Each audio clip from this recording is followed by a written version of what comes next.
ఎట్లున్నారన్నా? అన్న బాగున్నాము. ఇప్పుడు అయితే ఏమున్నా కానీ కొంచెం అప్డేటే సార్. ఎందుకంటే ఈ ప్రభుత్వం బాగలేదు, ఆ! పాలన బాగలేదు. ఆ!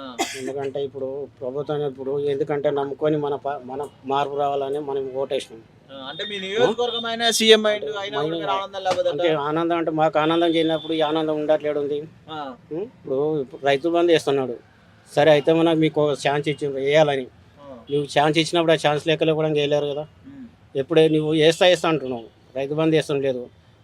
ఫ్రీ బస్ పెట్టినావు, ఆటోలకు మీకు గిరాకీ తగ్గింది. గిరాకీ తగ్గింది. ఆ! ఇప్పుడు మనం రోడ్డు మీద వాడేసినాం. ఆ! ఇప్పుడు రోజుకు మా కుటుంబం ఎంత ఇంట్లో ఇంచుమించు 5 మంది ఉంటాం. అవును.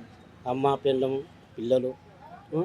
మేము రోజుకు 200, 300 వేసుకున్నాం. హ్మ్. ఇప్పుడు రోజుకు రూ. 100 వస్తుంది, మేము డీజిల్ వసూలు చేస్తాం. ఆ! ఇప్పుడు మా పొట్ట మీద కొట్టినట్లే కదా. డీజిల్‌కి కూడా వస్తలేదు. డీజిల్ కూడా వస్తలేదు. మా పరిస్థితి ఏంది? ఇప్పుడు మొత్తం రోడ్డు మీద వాడేసినాం. హ్మ్. ఇప్పుడు నీకేమి ఎందుకు వేసినాం ఓటు? మనకు సీఎం మారాలి, మనకు మంచిగా చేస్తాడన్న ఆలోచనతో మేము వేసినాం. ఆ! నిన్ను గెలిపిస్తున్నాం. హ్మ్. ఇప్పుడు మాకు మంచిగా చేయనప్పుడు నీ పరిపాలన ఏముంది చెప్పు.